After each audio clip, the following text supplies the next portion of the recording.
From the Wisconsin Taxpayers Alliance, Wednesday, August 17th, 2011. A brief interview with Todd Berry, President.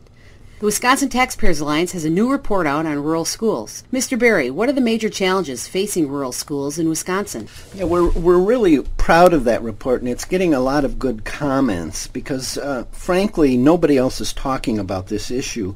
And throughout northern Wisconsin and in parts of the Southwest and other isolated areas, our populations are not growing. In fact, in a number of counties across the north, they've been declining for the last 10 years.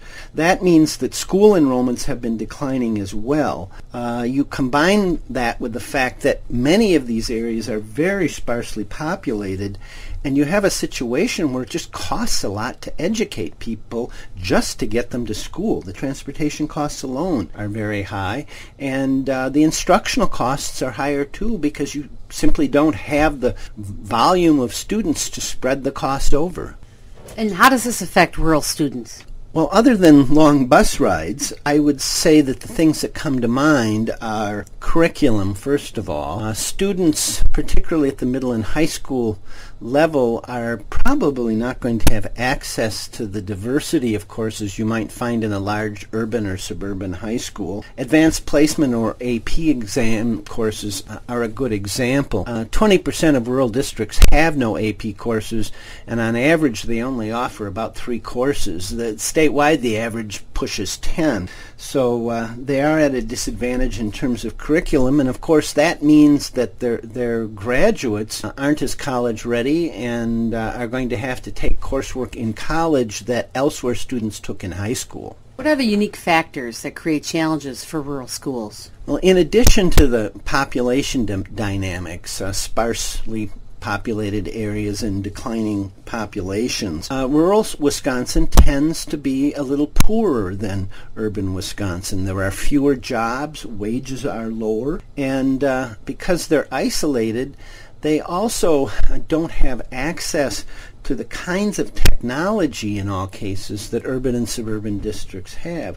There are parts of rural Wisconsin that have no viable internet access, and in an education standpoint that means they can't correct for their isolation by accessing distance learning courses or virtual schools. Why is there such concern over the condition of rural schools? I mean, these transportation and population and poverty issues have long been a problem in the northern areas. Well, why the concern now? Well, having counties in some part of the state actually lose population from census to census is a new development. Other states, the Dakotas, Nebraska, and so forth, have experienced that, but it's new to us. Wisconsin is becoming an aging state. Local schools in these rural communities are often the community center. Local folks feel very strongly about retaining that local school presence and that local control, and yet it's costing them a lot more per pupil than it would in say, a larger district. It also makes it harder for these communities to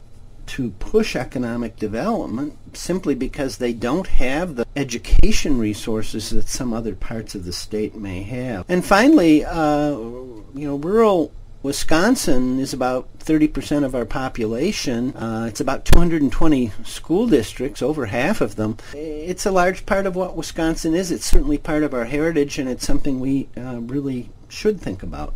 What's being done to meet the challenges facing rural schools? Well, there have been state agency groups and legislative groups looking at this, but to be honest, we aren't doing enough. At the state level, I think we take a one-size-fits-all approach, and it doesn't fully recognize the particular problems of declining enrollment, sparsely populated districts. And my view is that we've got to give these districts that are so challenged all the flexibility, all the management tools we can to solve their problems in any way they want. It could be distance learning, it could be tuitioning out students, it could be contracting with private schools or technical colleges or universities.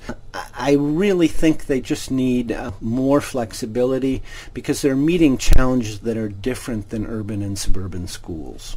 So is there any particular legislation or position that the Taxpayers Alliance is supporting that addresses the those ideas you just raised? The Taxpayers Alliance is nonpartisan. We're a research group, and as such, we don't do any lobbying or advocacy or electioneering. We do raise some ideas in our rural school report, and things like increased use of technology and greater flexibility under state law. The purpose of this report really was to focus the attention of the media, state officials, and the people of Wisconsin on this issue. It is going to become more of an issue in the years to come. We are going to hear more about rural schools, and we're going to hear about some districts failing. They don't have the voice simply because of lack of political representation to be heard the way urban and suburban areas are. Thank you, Mr. Berry. That's Todd Berry, president of the nonprofit, nonpartisan Wisconsin Taxpayers Alliance. For a copy of the report on rural schools, go to www.wistax.org. That's www.wistax.org.